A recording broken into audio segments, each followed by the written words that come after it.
We can each very quickly and easily scientifically prove what the theory of everything or ultimate truth is with very few experiments. The first experiment that has been gone over in other videos, but we can really quickly go over here, is to close our eyes and disconnect from all things. And in that state of disconnect, we can see there is no meaning or purpose in that bubble of the self, in that state of darkness or loneliness. And therefore, we can really easily and quickly see a truth that we all know and remember within us, which is then the only meaning is to connect outside of that bubble of the self, extend outside of that bubble of the self, or in other words, love. And then the second experiment, so that's part one. The second experiment goes into the biggest scientific misconception in reality. And we're diving into that misconception because we're trying to understand further the nature of love, the nature of reality, and of the self. And in order to further understand what is love, what is the nature of reality and of the self, there is that second huge misconception in science, which is the concept of force. That I would have to say is also a really big curse word, and I'm not trying to bias anyone's perspective here. This is just myself after I've seen and done the results, because I've seen it's blocked collectively the world from seeing the nature of the self, who we are and where we're from. So it's just a really big curse word. And personally, I would not even be saying the word force if it was not for this video, because that's the only word that I truly consider a curse word. Anyways, if we question that concept of force and we decide to say, are things forced into existence? Are they forced out of existence? Is reality forced into existence? Is reality forced out of existence? We then can understand what is the truth. And so let's quickly go over what the concept of force is and what today scientists unfortunately unscientifically believe about the cosmos. It's unscientifically believed that the cosmos is forced into existence and out of existence, and that consciousness is forced into existence and out of existence by particles and everything that exists around us. So, the concept of force, if we define it, is a push or a pull on an object with no way out of that push or pull. Let's determine if things are forced or pushed or pulled with no way out of that push or pull. We can each conduct the experiments to see if this is so.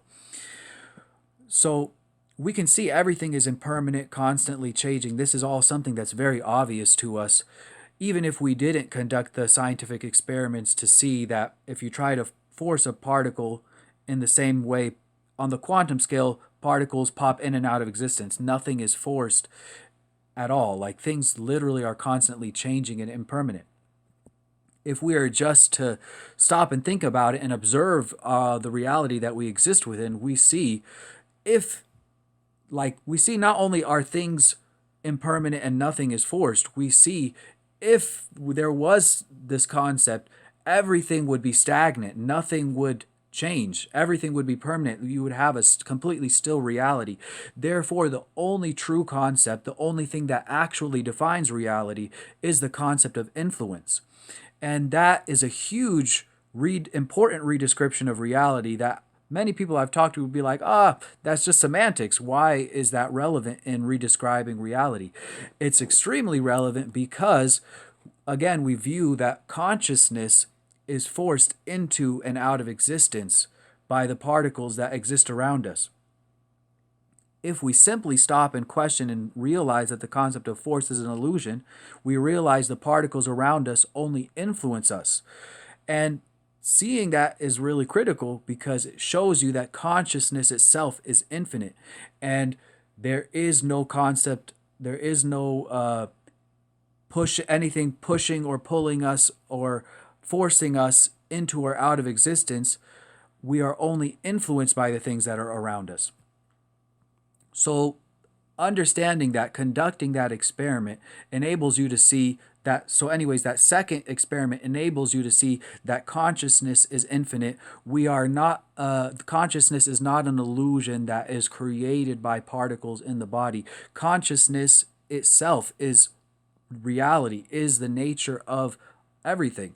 So that experiment shows you that everything is conscious. Consciousness itself is infinite and not created by anything. It always is. So that's an experiment that is really critical to conduct. Just questioning the concept of force, conducting the experiments, viewing reality as those experiments are happening everywhere around us, that all show the concept of force is an illusion and that only the concept of influence is true. So now you say, okay, we conducted this experiment. We see consciousness is infinite. What is it about that that can show who we are and where we're from? It shows that we can remember back to where we're from. So that's the third experiment, is remembering the beginning, remembering the start of everything. So doing the second experiment leads you into the third, which is remembering and going as far back as your memory takes you, all like reconnecting and seeing the beginning. I am someone that personally has done that myself, but each person needs to conduct that experiment in order to see that. I can just share with you what I have seen and also what others have seen that have done that experiment. And it's very clear in the movie Noah, people have done that experiment and even shared specifically what was seen and what colors were seen. And I saw that individually separate of that movie. And when I saw that movie, I was like, wow, this is wonderful. Many are sharing this collective recollection. So here we go. I'll share what I remembered. But again, this is something each person needs to do, to think for themselves, to see for themselves. I remembered a moment of blackness. Everything is one. Blackness itself is oneness, is uniformity, is consciousness. And in that state of oneness, where all consciousness, all particles, all energy, all light is one, we were thinking as one and saying, this is loneliness. There's no meaning. There is no purpose in this. So we decided to connect. We decided to love. And from that decision, infinite light manifested. And that light specifically, I recall, a golden color. And then I realized, wow, this is amazing. This is why everyone is associating gold with love.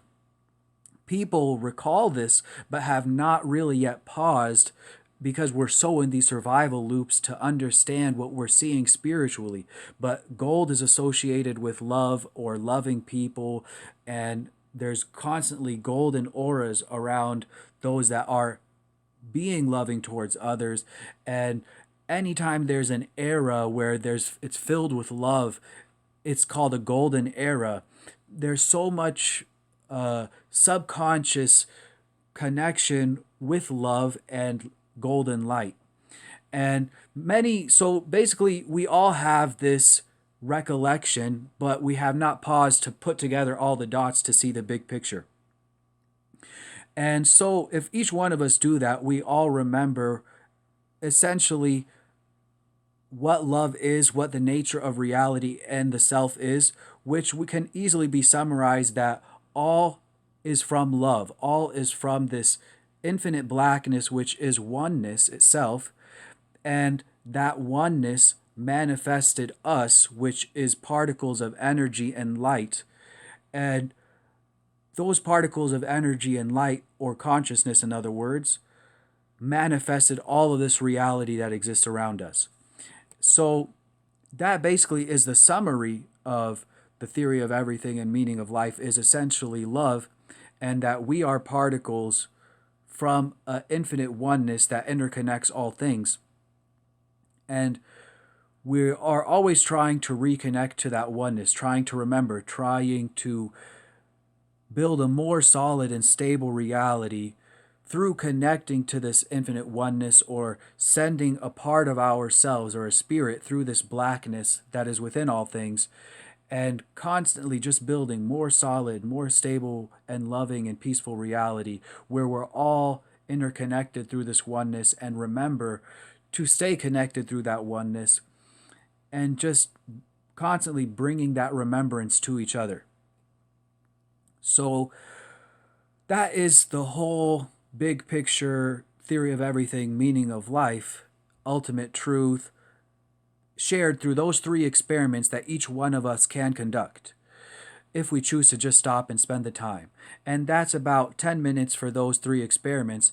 And I will just share what that goes into for the meaning of what people have said is like the afterlife, or what many religions talk about. And there's so many misconceptions about, and I'll just try to go over that. I might split those 3 experiments into different videos, or